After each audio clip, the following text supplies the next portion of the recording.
ಆತ್ಮೀಯ ಸ್ನೇಹಿತರೆ, ನಿಮ್ಮದೇ ಆಗಿರುವಂಥ MS ಕ್ರಿಯೇಷನ್ಸ್ ಯೂಟ್ಯೂಬ್ ಚಾನಲ್ಗೆ ಆತ್ಮೀಯವಾದಂಥ ಸ್ವಾಗತ. ಎಸ್ಸೆ2 ವಾರ್ಷಿಕ ಪರೀಕ್ಷೆ 2025 8ನೇ ತರಗತಿ ಕನ್ನಡ ಮಾದರಿ ಪ್ರಶ್ನೆ ಪತ್ರಿಕೆ ಉತ್ತರ ಸಹಿತ ನೋಡುವಂಥದ್ದು. ಸಮಯ 1 ಗಂಟೆ 45 ನಿಮಿಷಗಳು. ಒಟ್ಟು ಅಂಕಗಳು 50 ಇರುವಂಥದ್ದು. ಮೊದಲನೇ ಪ್ರಶ್ನೆ, ಕೊಟ್ಟಿರುವ ಪ್ರತಿ ಪ್ರಶ್ನೆಗೂ 4 ಆಯ್ಕೆಗಳು ನೀಡಲಾಗಿದೆ. ಇವುಗಳಲ್ಲಿ ಸರಿ ಉತ್ತರವನ್ನು ಆರಿಸಿ ಕ್ರಮಾಕ್ಷರದೊಂದಿಗೆ ಬರೆಯಿರಿ. ಒಟ್ಟು 4 ಪ್ರಶ್ನೆಗಳು, ಪ್ರತಿ ಪ್ರಶ್ನೆಗೆ 1 ಅಂಕ, ಒಟ್ಟು 4 ಅಂಕಗಳು. ಮೊದಲನೇ ಪ್ರಶ್ನೆ, ಇವುಗಳಲ್ಲಿ ಅಂಕಿತನಾಮಕ್ಕೆ ಉದಾಹರಣೆಯಾದ ಪದವಿದು. ಅ ಕಾವೇರಿ, ಆ ಮನುಷ್ಯ, ಈ ವಿದ್ವಾಂಸ, ಈ ಹೊಸದು. ಸರಿಯಾದ ಉತ್ತರ ಅ ಕಾವೇರಿ. ಎರಡನೇ ಪ್ರಶ್ನೆ, ವಿದ್ಯಾರ್ಥಿಗಳು ಕನ್ನಡ ಪಾಠವನ್ನು ಓದಿದರು. ಈ ವಾಕ್ಯದಲ್ಲಿರುವ ಕರ್ಮ ಪದವಿದು. ಅ ವಿದ್ಯಾರ್ಥಿಗಳು, ಆ ಕನ್ನಡ, ಈ ಪಾಠವನ್ನು, ಈ ಓದಿದರು.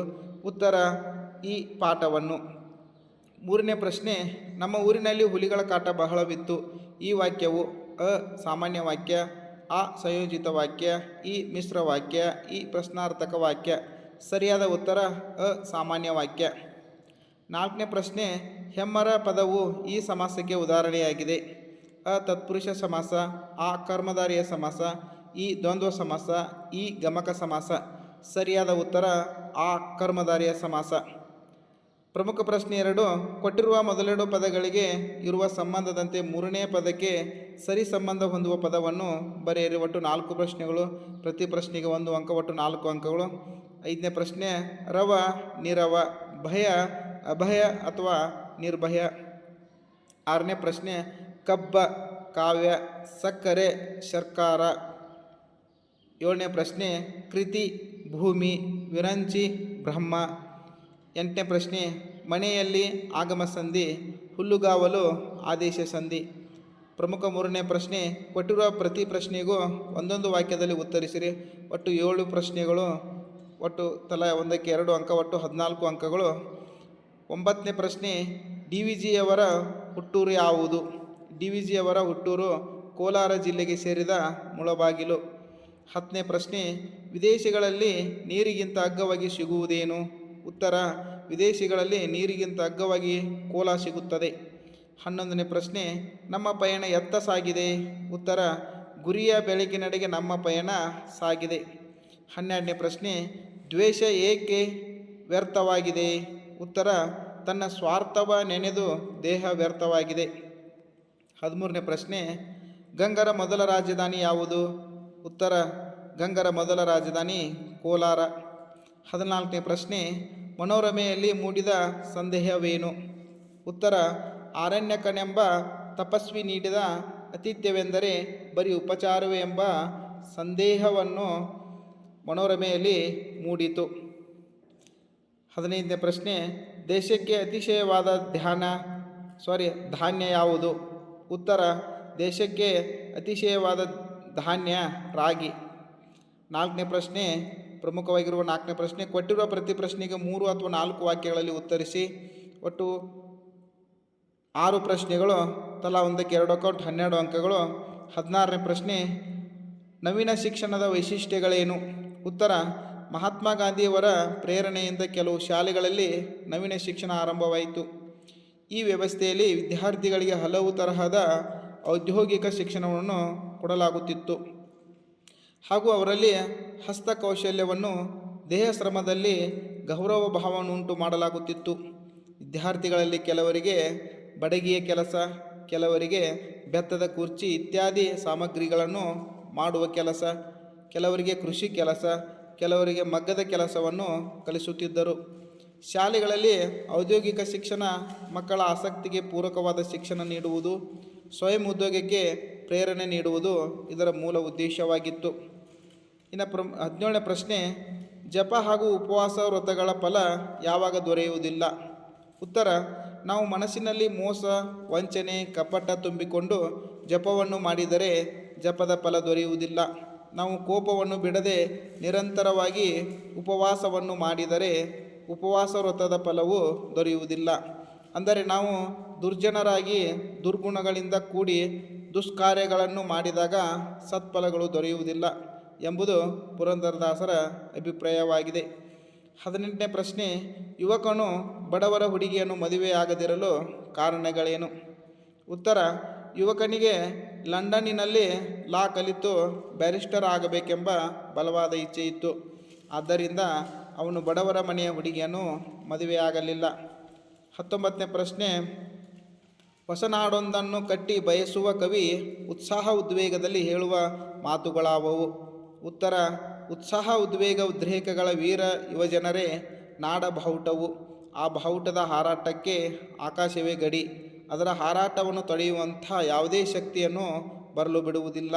ಅದನ್ನು ತಡೆಯುವ ಶಕ್ತಿ ಉಳ್ಳವರು, ಅದನ್ನು ಹೊಡೆಯುವ ಸಾಮರ್ಥ್ಯವುಳ್ಳವರು ಯಾರಾದರೂ ಸಹ ಬನ್ನಿರಿ. ಕೆಡೆ ನುಡಿಯುವ, ಕೆಡೆ ಬಗೆಯುವ ಕೆಡಕು ಜನರೇ ಬನ್ನಿರಿ. ನಿಮಗಿದು ಹೋರಾಟದ ವೇಳೆಯನ್ನು ಕೊಡುತ್ತಿರುವೆವು. ನಿಮ್ಮೆಲ್ಲರನ್ನು ನಾಶ ಮಾಡಿ ನಿಮ್ಮ ಮಸನದ ಮೇಲೆ ಭವ್ಯವಾದ ಸುಖದ ನಾಡೊಂದನ್ನು ಕಟ್ಟುತ್ತೇವೆ ಎಂದು ಕವಿ ಹೇಳುತ್ತಾರೆ. 20ನೇ ಪ್ರಶ್ನೆ: ಲೇಖಕರ ಅಕ್ಷರಾಭ್ಯಾಸ ಆರಂಭವಾದದ್ದು ಹೇಗೆ? ಲೇಖಕರ ಮೊದಲ ವಿದ್ಯಾಗುರು ಅವರ ಅಮ್ಮ. ಲೇಖಕರ ಅಮ್ಮ ಸ್ಕೂಲಿಗೆ ಹೋಗಿ ಸ್ವಲ್ಪ ಓದುವುದನ್ನು ಬರೆಯುವುದನ್ನು ಕಲಿತಿದ್ದರು. ಲೇಖಕರ ಅಮ್ಮ ಒಂದು ಹಬ್ಬದ ದಿನ ಸರಸ್ವತಿ ನಮಸ್ತುಭ್ಯಂ ವರದೆ ಕಾಮರೂಪಿಣಿ ವಿದ್ಯಾರಂಭಂ ಕರಿಷ್ಯಾಮಿ ಸಿದ್ಧಿ ಭವತು ಮೇ ಸದಾ ಎಂದು ಹೇಳಿ ನೆಲದಲ್ಲಿ ಮರಳು ಹರಡಿ ಕೂರಿಸಿ ಅವರ ಬೆರಳನ್ನು ಹಿಡಿದಿಟ್ಟುಕೊಂಡು ಅ ಎಂಬ ಅಕ್ಷರವನ್ನು ಬರೆಸಿದ್ದರು. ಲೇಖಕರ ಅಮ್ಮ ನಿತ್ಯ ಹೀಗೆ ಮಾಡಿಸುತ್ತಿದ್ದುದರಿಂದ ಅವರು ಶಾಲೆಯಲ್ಲಿ ಅಕ್ಷರ ಕಲಿಯುವುದಕ್ಕೆ ಆರಂಭಿಸುವ ಹೊತ್ತಿಗೆ ಅನೇಕ ಅಕ್ಷರಗಳನ್ನು ಕಲಿತಿದ್ದರು. ಹೀಗೆ ಲೇಖಕರ ಅಕ್ಷರಾಭ್ಯಾಸ ಆರಂಭಗೊಂಡಿತು. 21ನೇ ಪ್ರಶ್ನೆ: ಗೆಳೆಯರ ಮನಸ್ಸಿನ ಭಾವನೆ ಹೇಗಿರುತ್ತದೆ ವಿವರಿಸಿರಿ.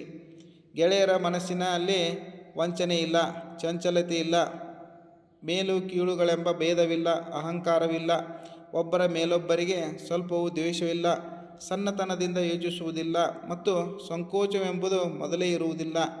ಗೆಳೆಯರ ಮನವು ಬಾನಿನಷ್ಟು ಅಗಲವಾಗಿದೆ, ಎದೆಯು ತಿಳಿಯಾದ ಕಲ್ಮಶವಿರದ ಕೊಳದಂತೆ ಇದೆ, ಭಾವವು ಶುದ್ಧವಾದ ಸ್ಫಟಿಕದಂತೆ ಮತ್ತು ಬೆಳದಿಂಗಳಿನಂತೆ ಇದೆ. ಇವೇ ಗೆಳೆಯರ ಮನಸ್ಸಿನಲ್ಲಿ ಇರುವ ಭಾವನೆಗಳು. 5ನೇ ಪ್ರಶ್ನೆ ಪ್ರಮುಖ ಪ್ರಶ್ನೆ 5: ಕೊಟ್ಟಿರುವ ಪ್ರತಿ ಹೇಳಿಕೆಯನ್ನು ಸಂದರ್ಭದೊಡನೆ ವಿವರಿಸಿರಿ. ಒಟ್ಟು 3 ಪ್ರಶ್ನೆಗಳು, ಒಂದಕ್ಕೆ 2 ಅಂಕ, ಒಟ್ಟು 6 ಅಂಕ. 22ನೇ ಪ್ರಶ್ನೆ: ಬೆಲ್ಲ ಸಕ್ಕರೆಯಾಗು ದೀನ ದುರ್ಬಲರಿಗೆ. ಆಯ್ಕೆ: ಈ ವಾಕ್ಯವನ್ನು ಶ್ರೀ ಎನ್.ಎಸ್. ಲಕ್ಷ್ಮೀನಾರಾಯಣ ಭಟ್ ಅವರು ಸಂಪಾದಿಸಿರುವ ಸಾಹಿತ್ಯ ರತ್ನ ಸಂಪುಟ ಎಂಬ ಕೃತಿಯಿಂದ ಆಯ್ದ ಸಾರ್ಥಕ ಬದುಕಿನ ಸಾಧಕ ಎಂಬ ವ್ಯಕ್ತಿಚಿತ್ರದಿಂದ ಆರಿಸಲಾಗಿದೆ. ಸಂದರ್ಭ: ಲೇಖಕರು ಡಿ.ವಿ.ಜಿ. ಅವರು ಬರೆದಿರುವ ಮಂಕುತಿಮ್ಮನ ಕಗ್ಗ ಕೃತಿಯಿಂದ ಅವರ ವ್ಯಕ್ತಿತ್ವವನ್ನು ಬಹು ಸೊಗಸಾಗಿ ವರ್ಣಿಸುವ ಸಾಲುಗಳನ್ನು ಉದಾಹರಿಸುವ ಸಂದರ್ಭದಲ್ಲಿ ಈ ಮಾತು ಬಂದಿದೆ. ಸ್ವಾರಸ್ಯ: ಮಾನವರು ಎಲ್ಲರಿಗೂ ಬೇಕಾದವರಾಗಿ ಎಲ್ಲರೊಳಗೆ ಒಂದಾಗಿ ಬಾಳಬೇಕು ಎಂಬುದನ್ನು ಡಿ.ವಿ.ಜಿ. ಈ ಮಾತುಗಳಲ್ಲಿ ಬಹು ಸ್ವಾರಸ್ಯಪೂರ್ಣವಾಗಿ ಹೇಳುತ್ತಾರೆ. 23ನೇ ಪ್ರಶ್ನೆ: ಅತಿ ಗಂಭೀರನು ಧಾರ ಧೀರನು. ಆಯ್ಕೆ: ಈ ವಾಕ್ಯವನ್ನು ಶ್ರೀ ಪುಲಿಗೇರಿ ಸೋಮನಾಥ ಕವಿಯು ರಚಿಸಿರುವ ಸೋಮೇಶ್ವರ ಶತಕ ಕೃತಿಯಿಂದ ಆಯ್ದ ಸೋಮೇಶ್ವರ ಶತಕ ಎಂಬ ಪದ್ಯಭಾಗದಿಂದ ಆರಿಸಲಾಗಿದೆ. ಸಂದರ್ಭ: ಕವಿ ಪುಲಿಗೇರಿ ಸೋಮನಾಥನು ಶ್ರೇಷ್ಠ ಮಂತ್ರಿಯ ಲಕ್ಷಣಗಳನ್ನು ಹೇಳುವ ಸಂದರ್ಭದಲ್ಲಿ ಈ ಮಾತನ್ನು ಹೇಳುತ್ತಾನೆ. ಸ್ವಾರಸ್ಯ: ಶ್ರೇಷ್ಠ ಮಂತ್ರಿಯಾದವನು ಅತಿ ಗಂಭೀರ ಸ್ವಭಾವದವನು ಆಗಿರಬೇಕು ಹಾಗೂ ಉದಾರ ಗುಣವುಳ್ಳವನು ಆಗಿರಬೇಕು ಎಂಬುದನ್ನು ಈ ಮಾತಿನ ಮೂಲಕ ಸ್ವಾರಸ್ಯಪೂರ್ಣವಾಗಿ ಅಭಿವ್ಯಕ್ತಪಡಿಸಲಾಗಿದೆ. 24ನೇ ಪ್ರಶ್ನೆ: ಯಾರಾದರೂ ಅನ್ನ ನೀರು ಕೊಟ್ಟರೆ ಜೀವ ಉಳಿಸಿಕೊ. ಆಯ್ಕೆ: ಈ ವಾಕ್ಯವನ್ನು ಶ್ರೀ ಎ.ಕೆ. ರಾಮಾನುಜನ್ ಅವರು ಸಂಪಾದಿಸಿರುವ ಸಾಲು ಸಂಪಿಗೆ ನೆರಳು ಕೃತಿಯಿಂದ ಆಯ್ದ ಹೂವಾದ ಹುಡುಗಿ ಎಂಬ ಜನಪದ ಕಥೆಯಿಂದ ಆರಿಸಲಾಗಿದೆ. ಸಂದರ್ಭ: ಹೂವಿನ ಗಿಡವಾಗಿ ಪರಿವರ್ತನೆಗೊಳ್ಳುವ ಹುಡುಗಿಯು ಅವಳ ನಾದಿನಿಯ ಬೇಜವಾಬ್ದಾರಿಯ ದೆಸೆಯಿಂದ ಅರ್ಧಂಬರ್ಧ ದೇಹವಾಗಿ ಮೋರಿಯಲ್ಲಿ ಬಿದ್ದಿರುವುದನ್ನು ಕಂಡ ಗಾಡಿ ಹೊಡೆಯುವವನು ಆ ದೇಹವನ್ನು ತೆಗೆದುಕೊಂಡು ಹೋಗಿ ಮುಂದಲೂರಿನ ಹಾಳು ಮಂಟಪದಲ್ಲಿ ಮಲಗಿಸುವ ಸಂದರ್ಭದಲ್ಲಿ ಈ ಮಾತನ್ನು ಹೇಳುತ್ತಾನೆ. ಸ್ವಾರಸ್ಯ: ಅರ್ಧಂಬರ್ಧ ದೇಹವಾಗಿರುವ ಅನಾಥೆಯಾದ ಹುಡುಗಿಗೆ ಈ ಊರಿನಲ್ಲಿ ಯಾರಾದರೂ ಆಶ್ರಯವನ್ನು ನೀಡಿ ಕಾಪಾಡಲಿ ಎನ್ನುವ ಗಾಡಿಯವನ ಅಂತಃಕರಣವು ಈ ಮಾತಿನಲ್ಲಿ ಬಹು ಸ್ವಾರಸ್ಯಪೂರ್ಣವಾಗಿ ಅಭಿವ್ಯಕ್ತಗೊಂಡಿದೆ. ಪ್ರಮುಖವಾಗಿ 6ನೇ ಪ್ರಶ್ನೆ: ಕೊಟ್ಟಿರುವ ಪದ್ಯಭಾಗವನ್ನು ಪೂರ್ಣಗೊಳಿಸಿರಂತದೆ. ಒಟ್ಟು 1 ಕೊಟ್ಟಿದ್ದಾರೆ, 3 ಅಂಕಗಳು. 25ನೇ ಪ್ರಶ್ನೆ ಆಗುತ್ತೆ. ಜೈನರದ ಡ್ಯಾಶ್ ವಿದ್ಯಾರಣ್ಯರು. ಒಟ್ಟು 6 ಸಾಲುಗಳದಾವೆ. 6 ಸಾಲುಗಳನ್ನು ಪೂರ್ತಿಯಾಗಿ ಬರೆಯಿರಿ, ನಿಮಗೆ 3 ಅಂಕಗಳು ಸಿಗುವಂಥದ್ದು. ಇನ್ನು 7ನೇ ಪ್ರಶ್ನೆ: ಕೊಟ್ಟಿರುವ ಪ್ರಶ್ನೆಗಳಲ್ಲಿ ಯಾವುದಾದರೂ ಒಂದಕ್ಕೆ ಸುಮಾರು 6-7 ವಾಕ್ಯಗಳಲ್ಲಿ ಉತ್ತರಿಸಿರಿ ಅನ್ನುವಂಥದ್ದು. ಅದು ಸಹ ಒಂದು ಕೊಟ್ಟಿದ್ದಾರೆ, 3 ಅಂಕ ಐತಿ. ಅದು 26ನೇ ಪ್ರಶ್ನೆ ಆಗಿರ್ತೈತಿ. ಬೆಹಿನರವರನ್ನು ಕಳಿಸುವ ವಿಚಾರದಲ್ಲಿ ರಾಹುಲ್ನ ಅಭಿಪ್ರಾಯವೇನು? ಉತ್ತರ: ರಾಜನು ರಾಹುಲ್ನನ್ನು ಕುರಿತು, ಮೊದಲು ಬೆಹಿನವರು ಹೋಗಿ ನಿನ್ನ ತಂದೆಯನ್ನು ಕಂಡು ಅವನಿಷ್ಟವನ್ನು ತಿಳಿದು ಬರಲಿ ಎಂದು ಹೇಳುತ್ತಾನೆ. ಆಗ ರಾಹುಲನು, ಬೆಹಿನವರು ಹೋಗಿ ಬಂದ ನಂತರ ನಾನು ನನ್ನ ತಂದೆಯೆಡೆಗೆ ಹೋಗಬೇಕೇ? ನಾನಲ್ಲೇ, ನಾನೀಗಲೇ ಹೋಗಬೇಕು. ನೀವು ನನ್ನ ತಂದೆಯನ್ನು ನೋಡಿರುವಿರಿ, ಆದ್ದರಿಂದ ನಿಮಗೆ ಅವರನ್ನು ನೋಡಬೇಕೆಂಬ ಆಸೆ ಅಷ್ಟು ಬಲವಾಗಿಲ್ಲ. ಆದರೆ ನಾನು ಹುಟ್ಟಿದಾಗಿನಿಂದಲೂ ಅವರನ್ನು ನೋಡಿಯೇ ಇಲ್ಲ. ಅವರನ್ನು ನೋಡಲು ಇನ್ನೆಷ್ಟು ದಿನ ಕಾಯಬೇಕು? ತಂದೆಯನ್ನು ನೋಡಬೇಕೆಂದು ಅವರೊಡನಿದ್ದು ಮಾತನಾಡಬೇಕೆಂದು ನನಗೆ ಬಹಳ ಆಸೆ ಇದೆ. ನೀವು ಭಯಪಡುವುದು ಬೇಡ. ನಾನು ಹೋಗಿ ತಂದೆಯನ್ನು ಕರೆದುಕೊಂಡು ಮತ್ತೆ ಬರುವೆನು ಎಂದು ಅಭಿಪ್ರಾಯವನ್ನು ವ್ಯಕ್ತಪಡಿಸುತ್ತಾನೆ. ಅಥವಾ ಇನ್ನೊಂದು ಪ್ರಶ್ನೆ ಕೇಳ್ತಾರಲ್ಲಿ, 2ರಲ್ಲಿ 1 ಬರೀಬೇಕಾಗ್ತೈತಿ. ಕೋಗಿಲೆಯ ಗಾನಕ್ಕೆ ಪ್ರಕೃತಿ ಮತ್ತು ಮನುಷ್ಯರ ಪ್ರತಿಕ್ರಿಯೆಗಳು ಹೇಗಿದ್ದವು ವಿವರಿಸಿರಿ. ಉತ್ತರ: ಕೋಗಿಲೆಯು ಕುಹು ಕುಹು ಧ್ವನಿಯನ್ನು ಕೇಳಿ ಜಗವು ಜುಮ್ ಎಂದಿತು. ಕೋಗಿಲೆಯ ಧ್ವನಿಯನ್ನು ಕೇಳಿ ನಿರವ ಪರ್ವತ ಕಾನನ ಶ್ರೇಣಿಯು ಸಂತೋಷಗೊಂಡು ಮರುಧನಿ ಮಾಡಿತು. ಕೋಗಿಲೆಯ ಗಾನವನ್ನು ಕೇಳಿ ಗಗನವು ಸುಮ್ಮನೆ ಮಾತನಾಡದೆ ಬಣ್ಣಿಸುತ್ತಿತ್ತು. ಕಣಿವೆಯಲ್ಲಿದ್ದ ಸರೋವರ ಕೋಗಿಲೆಯ ಗಾನಕ್ಕೆ ತೆರೆಗಳ ಮೂಲಕ ಚಪ್ಪಾಳೆಯನ್ನು ತಟ್ಟಿತು. ಕೋಗಿಲೆಯು ತನ್ನ ಮಧುರವಾದ ಧ್ವನಿಗೆ ತನ್ನನ್ನು ತಾನೇ ಮರೆಯುತ್ತಾ ಕುಹು ಕುಹು ಎಂದು ಹಾಡಿತು. ಹೀಗೆ ಕೋಗಿಲೆಯ ಗಾನಕ್ಕೆ ಪ್ರಕೃತಿಯು ಸ್ಪಂದಿಸುತ್ತಿತ್ತು. ಕೋಗಿಲೆ ಗಾನವನ್ನು ಆಲಿಸಿ ನೊಂದ ಮನುಷ್ಯನು, ಹೇ ಕೋಗಿಲೆಯೇ, ಮಲೆಗಳ ನಿರವತೆಯಲ್ಲಿ ನಿನ್ನ ಗಾನವು ಎಷ್ಟೊಂದು ಮಧುರವಾಗಿದೆ. ನಿನ್ನ ಈ ಮಧುರವಾದ ಗಾನವನ್ನು ಇಂಗ್ಲಿಷ್ ಭಾಷೆಗೆ ಅನುವಾದ ಮಾಡಿದರೆ ನಿನಗೆ ನೊಬೆಲ್ ಬಹುಮಾನ ದೊರೆಯುತ್ತಿತ್ತು. ಆದರೆ ಕೋಗಿಲೆಯೇ, ನಿನ್ನ ಮಧುರ ಗಾನವು ಅರಣ್ಯ ರೋದನವಾಯಿತು. ನಿನ್ನ ಹಾಡನ್ನು ಇಲ್ಲಿ ಕೇಳುವವರು ಯಾರೂ ಇಲ್ಲ. ನಿನ್ನ ಮಧುರ ಗಾನವನ್ನು ಆಲಿಸಿ ಬಹುಮಾನ ಕೊಡುವವರು ಯಾರೂ ಇಲ್ಲ ಎಂದು ಹೇಳಿದನು.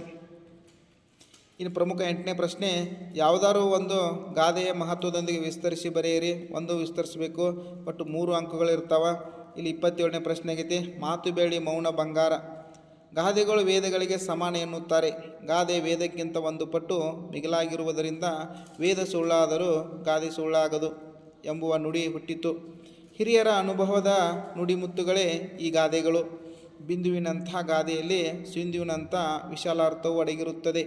ಅಂಥ ಮಹತ್ವದ ಗಾದೆಗಳಲ್ಲಿ ಮಾತು ಬೇಡಿ ಮೌನ ಬಂಗಾರ ಎಂಬ ಗಾದೆಯೂ ಸಹ ಒಂದಾಗಿದೆ. ಮಾತು ಬೇಡಿ ಮೌನ ಬಂಗಾರ ಎನ್ನುವುದು ಮೌನದ ಮಹತ್ವವನ್ನು ತಿಳಿಸುವ ಒಂದು ಸುಂದರವಾದ ಗಾದೆಯಾಗಿದೆ. ಬೆಳ್ಳಿಗಿಂತ ಬಂಗಾರ ಹೆಚ್ಚು ಬೆಲೆ ಉಳ್ಳದ್ದಾಗಿದೆ. ಅದೇ ರೀತಿ ಮಾತಿಗಿಂತ ಮೌನಕ್ಕೆ ಹೆಚ್ಚು ಮೌಲ್ಯವಿದೆ ಎಂಬುದು ಈ ಗಾದೆ ಮಾತಿನ ಅರ್ಥವಾಗಿದೆ. ಕೆಲವೊಮ್ಮೆ ನಾವು ಆಡುವ ಮಾತು ಅನರ್ಥಕವಾಗಿರಬಹುದು. ಅಂತಹ ಸಂದರ್ಭದಲ್ಲಿ ಮಾತನಾಡದೆ ಮೌನವಾಗಿದ್ದರೆ ನಮಗೆ ಗೌರವ ದೊರೆಯುತ್ತದೆ. ಮಾತು ಆಡಿದರೆ ಹೋಯಿತು, ಮುತ್ತು ಒಡೆದರೆ ಹೋಯಿತು ಎಂಬ ಗಾದೆಯೂ ಸಹ ಈ ಮಾತನ್ನು ಸಮರ್ಥಿಸುತ್ತದೆ. ನಾವು ಯಾವಾಗ ಎಷ್ಟು ಮಾತನಾಡಬೇಕು ಎಂಬುದನ್ನು ತಿಳಿದಿರಬೇಕು. ಅನಗತ್ಯವಾದ ಅರ್ಥವಿಲ್ಲದ ಮಾತನಾಡಿ ಗೌರವವನ್ನು ಕಳೆದುಕೊಳ್ಳುವುದರ ಬದಲು ಮಾತನಾಡದೆ ಮೌನವಾಗಿರುವುದೇ ಹೆಚ್ಚು ಒಳ್ಳೆಯದು. ನಾವು ಮಾತನಾಡುವಾಗ ಯೋಚಿಸಿ ಮಾತನಾಡಬೇಕು. ಇನ್ನೊಬ್ಬರ ಮನಸ್ಸಿಗೆ ನೋವಾಗದಂತೆ ಮಾತನಾಡುವುದಕ್ಕಿಂತ ಮೌನವಾಗಿರುವುದೇ ಲೇಸು ಎಂದು ಗಾದೆಯು ನಮಗೆ ತಿಳಿಸುತ್ತದೆ. ಅಥವಾ ಇನ್ನೊಂದು ಗಾದೆ ಸಹ ಬರಿಬೋದು. ಅಥವಾ ಅಂತ ಕೊಟ್ಟಿರ್ತಾರಲ್ಲಿ, ಕೈ ಕೆಸರಾದರೆ ಬಾಯಿ ಮೊಸರು ಅಂಥೇಳಿ ಇದನ್ನು ಸಹ ನೀವು ವಿಸ್ತರಿಸಿ ಬರಬಹುದು. ಇನ್ನು ನೆಕ್ಸ್ಟ್ ಪ್ರಮುಖ ಪ್ರಶ್ನೆ 9, 28ನೇ ಪ್ರಶ್ನೆ. ನಿಮ್ಮ ಶಾಲೆ ಪ್ರತಿಭಾ ಕಾರಂಜಿ ಕಾರ್ಯಕ್ರಮಕ್ಕೆ ಆಗಮಿಸುವಂತೆ ತಿಳಿಸಿ ತಾಯಿಗೆ ಪತ್ರವನ್ನು ಬರಿ ಅಂತ ಹೇಳಿದರೆ ಇಲ್ಲಿ ಸಹ ಬರಿಬೋದು. ಇಂದ ವೇದಾಂತ್ ರವಿ, 8ನೇ ತರಗತಿ, ಸರ್ಕಾರಿ ಪ್ರೌಢಶಾಲೆ, ಬಸವೇಶ್ವರ ನಗರ, ಬೆಂಗಳೂರು. ಶ್ರೀ ಕ್ಷೇಮ ಅಂತೈತಿ. ಮಾತೋಶ್ರೀಯವರಿಗೆ ನಿಮ್ಮ ಪ್ರೀತಿಯ ಮಗನು ಮಾಡುವ ಶಿರಸಾಷ್ಟಾಂಗ ನಮಸ್ಕಾರಗಳು. ಇಲ್ಲಿ ನಾನು ಕ್ಷೇಮವಾಗಿದ್ದೇನೆ, ಅಲ್ಲಿ ತಾವೆಲ್ಲರೂ ಕ್ಷೇಮವಾಗಿರುವುದೆಂದು ನಂಬಿರುತ್ತೇನೆ. ನಾನು ಈ ಬಾರಿಯ ವಾರ್ಷಿಕ ಪರೀಕ್ಷೆಯಲ್ಲಿ ಅತ್ಯುತ್ತಮ ಅಂಕಗಳನ್ನು ಪಡೆದು ಅತ್ಯುನ್ನತ ಶ್ರೇಣಿಯಲ್ಲಿ ತೇರ್ಗಡೆಯಾಗಬೇಕೆಂದು ಬಯಸಿರುತ್ತೇನೆ. ಅದಕ್ಕಾಗಿ ಪ್ರತಿದಿನ ಬೆಳಗ್ಗೆ 5 ಗಂಟೆಗೆ ಎದ್ದು ನಮ್ಮ ಶಾಲೆಯ ಗುರುಗಳು ಹಾಕಿಕೊಟ್ಟ ವೇಳಾಪಟ್ಟಿಯಂತೆ ಆಯಾಯ ದಿನದ ಪಾಠಗಳನ್ನು ಅಂದಂದೇ ವ್ಯಾಸಂಗ ಮಾಡುತ್ತಿದ್ದೇನೆ. ಪ್ರತಿ ಭಾನುವಾರದಂದು ಕಳೆದ ವರ್ಷದ ಪ್ರಶ್ನೆ ಪತ್ರಿಕೆಗಳನ್ನು ಸಂಗ್ರಹಿಸಿಕೊಂಡು ಅವುಗಳಿಗೆ ಉತ್ತರಿಸುತ್ತಿದ್ದೇನೆ. ತರಗತಿಯಲ್ಲಿ ಗುರುಗಳು ಪಾಠ ಮಾಡುವಾಗ ನನಗೆ ಅರ್ಥವಾಗದ ವಿಷಯಗಳ ಬಗ್ಗೆ ಪ್ರಶ್ನೆಗಳು ಕೇಳುವುದರ ಮೂಲಕ ಪಾಠವನ್ನು ಅರ್ಥೈಸಿಕೊಳ್ಳುತ್ತಿದ್ದೇನೆ. ಬಿಡುವಿನ ವೇಳೆಯಲ್ಲಿ ಗೆಳೆಯರೊಡನೆ ಪಾಠದ ಬಗ್ಗೆ ಚರ್ಚೆ ನಡೆಸುತ್ತೇನೆ. ನನ್ನ ವಿದ್ಯಾಭ್ಯಾಸ ಉತ್ತಮವಾಗಿ ನಡೆಯುತ್ತಿದೆ. ನಿಮ್ಮ ಅಭಿಲಾಷೆಯಂತೆ ನಾನು ಅತ್ಯುನ್ನತ ಶ್ರೇಣಿಯಲ್ಲಿ ತೇರ್ಗಡೆಯಾಗುತ್ತೇನೆ. ಮುಂದಿನ ವಾರ ನಮ್ಮ ಶಾಲೆಯಲ್ಲಿ ಜಿಲ್ಲಾ ಮಟ್ಟದ ಪ್ರತಿಭಾ ಕಾರಂಜಿ ಸ್ಪರ್ಧೆ ನಡೆಯಲಿದ್ದು ತಪ್ಪದೇ ಆಗಮಿಸಲು ವಿನಂತಿಸುತ್ತೇನೆ. ಈ ಪತ್ರದಲ್ಲಿ ಇರಬಹುದಾದ ತಪ್ಪುಗಳಿಗೆ ಕ್ಷಮೆ ಇರಲಿ. ಎಲ್ಲ ವಿಷಯಕ್ಕೂ ಈ ಪತ್ರ ಕಂಡ ಕೂಡಲೇ ಪತ್ರ ಬರೆಯಿರಿ. ಮನೆಯಲ್ಲಿ ಎಲ್ಲರಿಗೂ ನಮಸ್ಕಾರಗಳನ್ನು ತಿಳಿಸಿ ವಂದನೆಗಳೊಡನೆ ನಿನ್ನ ಪ್ರೀತಿಯ ಮಗ ವೇದಾಂತ್ ಹೊರವಿಳಾಸ. ಇವರಿಗೆ ಶ್ರೀಮತಿ ಛಾಯಾಕುಮಾರಿಯವರು, ಮನೆ ಸಂಖ್ಯೆ 2905, 3ನೇ ತಿರುವು, 4ನೇ ಮುಖ್ಯ ರಸ್ತೆ, ನೆಹರು ನಗರ, ಶಿವಮೊಗ್ಗ 10. ಅಥವಾ ಇನ್ನು ಏನು ಬರೀಬೋದಪ್ಪ, ಮತ್ತೊಂದು ಪತ್ರ ಅಂದ್ರೆ, ನಿಮ್ಮ ಗ್ರಾಮದಲ್ಲಿ ಗ್ರಂಥಾಲಯ ಸ್ಥಾಪಿಸುವಂತೆ ಕೋರಿ ನಿಮ್ಮ ಊರಿನ ಶಾಸಕರಿಗೆ ಒಂದು ಮನವಿ ಪತ್ರ ಸಹ ಬರೀಬೋದು ಇದರಲ್ಲಿ. ಇನ್ನು ಪ್ರಮುಖವಾಗಿ 10ನೇ ಪ್ರಶ್ನೆ, ಕೊಟ್ಟಿರುವ ಯಾವುದಾದ್ರು ಒಂದು ವಿಷಯವನ್ನು ಕುರಿತು 10 ವಾಕ್ಯಗಳಲ್ಲಿ ಮೀರದಂತೆ ಪ್ರಬಂಧ ಬರೆಯಿರಿ ಅಂತ ಹೇಳ್ತಾರೆ. ಒಟ್ಟು 4 ಮಾರ್ಕ್ಸ್ ಇರ್ತೈತಿ. ರಾಷ್ಟ್ರೀಯ ಹಬ್ಬಗಳು ಬಗ್ಗೆ ಬರೆಯುವಂಥದ್ದು. ಪ್ರಸ್ತಾವನೆ, ದೇಶ ಪ್ರೇಮ ಹಾಗೂ ರಾಷ್ಟ್ರೀಯ ಭಾವೈಕ್ಯವನ್ನು ಮೂಡಿಸುವಲ್ಲಿ ರಾಷ್ಟ್ರೀಯ ಹಬ್ಬಗಳು ಮಹತ್ವದ ಸ್ಥಾನವನ್ನು ವಹಿಸುತ್ತವೆ. ರಾಷ್ಟ್ರೀಯ ಹಬ್ಬಗಳು ರಾಷ್ಟ್ರದ ಜನರಲ್ಲಿರುವ ಜಾತಿ, ಮತ, ವರ್ಣ, ಧರ್ಮ, ಭಾಷೆ, ಪ್ರಾಂತ್ಯ ಭೇದ ಭಾವಗಳನ್ನು ಹೋಗಲಾಡಿಸಿ ನಾವೆಲ್ಲರೂ ಒಂದೇ ಎಂಬ ರಾಷ್ಟ್ರೀಯ ಭಾವೈಕ್ಯವನ್ನು ಮೂಡಿಸುತ್ತವೆ. ಆದ್ದರಿಂದ ರಾಷ್ಟ್ರೀಯ ಹಬ್ಬಗಳನ್ನು ಬಹು ವಿಜೃಂಭಣೆಯಿಂದ ಆಚರಿಸಬೇಕು. ವಿಷಯ ನಿರೂಪಣೆ, ನಮ್ಮ ಭಾರತ ದೇಶದಲ್ಲಿ ಆಗಸ್ಟ್ 15ರ ಸ್ವಾತಂತ್ರ್ಯೋತ್ಸವ, ಜನವರಿ 26ರ ಗಣರಾಜ್ಯೋತ್ಸವ, ಅಕ್ಟೋಬರ್ 2 ಮಹಾತ್ಮ ಗಾಂಧಿ ಜಯಂತಿ ಮೊದಲಾದ ದಿನಗಳನ್ನು ರಾಷ್ಟ್ರೀಯ ಹಬ್ಬಗಳು ಎಂದು ಆಚರಿಸಲಾಗುತ್ತದೆ. ರಾಷ್ಟ್ರದಲ್ಲಿ ವಾಸಿಸುವ ಜನರೆಲ್ಲರೂ ಒಗ್ಗೂಡಿ ಆಚರಿಸಬೇಕಾದ ಹಬ್ಬದ ದಿನಗಳಿವು. ನಮ್ಮ ದೇಶದ ಸ್ವಾತಂತ್ರ್ಯಕ್ಕಾಗಿ, ರಕ್ಷಣೆಗಾಗಿ, ಏಳಿಗೆಗಾಗಿ ದುಡಿದ ಮಹಿಳೆಯರನ್ನು ಸ್ಮರಿಸುವ ದಿನಗಳಿವು. ನಮ್ಮ ಹಿರಿಯರ ತ್ಯಾಗ ಬಲಿದಾನಗಳ ಮಹತ್ವವನ್ನು ಅರಿಯುವ ದಿನಗಳಿವು. ಮುಂದಿನ ಜನಾಂಗಕ್ಕೆ ನಮ್ಮ ದೇಶದ ಸಮಗ್ರತೆ ಮತ್ತು ಏಕತೆಯನ್ನು ಕಾಪಾಡುವಂತೆ ದೀಕ್ಷೆ ಕೊಡುವ ದಿನಗಳಿವು. ರಾಷ್ಟ್ರಭಕ್ತರ ಜೀವನ ಸಾಧನೆಗಳನ್ನು ಮಕ್ಕಳಿಗೆ ತಿಳಿಸಿ ಹೇಳುವ ದಿನಗಳಿವು. ನಮ್ಮ ದೇಶವನ್ನು ಸಂರಕ್ಷಣೆ ಮಾಡುವ ವೀರ ಸೈನಿಕರಿಗೆ ಗೌರವ ಸೂಚಿಸುವ ದಿನಗಳಿವು. ಪ್ರತಿಯೊಬ್ಬ ಭಾರತೀಯನು ಸಂಭ್ರಮದಿಂದ ಭಾಗವಹಿಸಿ ತನ್ನ ದೇಶ ಪ್ರೇಮವನ್ನು ಜಗತ್ತಿಗೆ ಸಾರುವ ಸೂದಿನಗಳಿವು. ರಾಷ್ಟ್ರೀಯ ಹಬ್ಬಗಳು ಶಾಲಾ ಕಾಲೇಜು ಸರ್ಕಾರಿ ಕಚೇರಿಗಳಲ್ಲಿ ಮಾತ್ರ ಆಚರಿಸುವ ಹಬ್ಬಗಳಾಗಬಾರದು. ಪ್ರತಿ ಮನೆ, ಗ್ರಾಮ, ಪಟ್ಟಣ, ನಗರಗಳಲ್ಲಿ ಜಾತಿ, ಮತ, ವರ್ಣ, ಧರ್ಮ, ಭಾಷೆ, ಪ್ರಾಂತ್ಯ ಭೇದ ಭಾವಗಳಿಲ್ಲದೆ ಆಚರಿಸುವ ಪ್ರಮುಖ ಹಬ್ಬವಾಗಬೇಕು. ಆಗ ಮಾತ್ರ ನಾವೆಲ್ಲರೂ ಒಂದೇ ಎಂಬ ರಾಷ್ಟ್ರೀಯ ಭಾವೈಕ್ಯವು ಮೂಡಲು ಸಾಧ್ಯವಾಗುತ್ತದೆ. ಉಪಸಂಹಾರ, ನಾವೆಲ್ಲರೂ ಒಂದೆಡೆ ಸೇರಿ ಪರಸ್ಪರ ಶುಭಾಶಯಗಳನ್ನು ವಿನಿಮಯ ಮಾಡಿಕೊಳ್ಳಬೇಕು. ಪ್ರತಿಯೊಬ್ಬರ ಮನೆಗಳಲ್ಲೂ ಹಬ್ಬದ ಸಂಭ್ರಮವಿರಬೇಕು. ನಾವು ಆಚರಿಸುತ್ತಿರುವ ದಿನಗಳ ಮಹತ್ವದ ಬಗ್ಗೆ ಎಲ್ಲರಿಗೂ ಅರಿವು ಮೂಡಿಸಬೇಕು. ನಮ್ಮ ದೇಶದ ಸ್ವತಂತ್ರ ಸೇನಾನಿಗಳ ಬಗ್ಗೆ ಅಭಿಮಾನ ಮೂಡುವಂತಹ ಕಾರ್ಯಕ್ರಮಗಳನ್ನು ಹಮ್ಮಿಕೊಳ್ಳಬೇಕು. ಪ್ರತಿ ಮನೆ, ಗ್ರಾಮ, ಪಟ್ಟಣ, ನಗರಗಳಲ್ಲಿ ಇದು ನಮ್ಮ ಹಬ್ಬವೆಂದು ಸಂಭ್ರಮವಿರಬೇಕು ಎಂಬುದು ನನ್ನ ಅಭಿಪ್ರಾಯ. ಅಥವಾ ಇನ್ನೊಂದು ಬರೀಬೋದು ಪ್ರಬಂಧ, ನಾನು ಮೆಚ್ಚಿದ ಪುಸ್ತಕ. ಇಲ್ಲಿವರೆಗೆ ಈ ವಿಡಿಯೋವನ್ನು ವೀಕ್ಷಿಸಿದ್ದಕ್ಕಾಗಿ ಎಲ್ಲರಿಗೂ ಧನ್ಯವಾದಗಳು. ವಿಡಿಯೋವನ್ನು ನೋಡಿದ ಮೇಲೆ ಲೈಕ್, ಶೇರ್ ಆ್ಯಂಡ್ ಸಬ್ಸ್ಕ್ರೈಬ್ ಮಾಡಲು ಮರೆಯಬೇಡಿ. Thank you.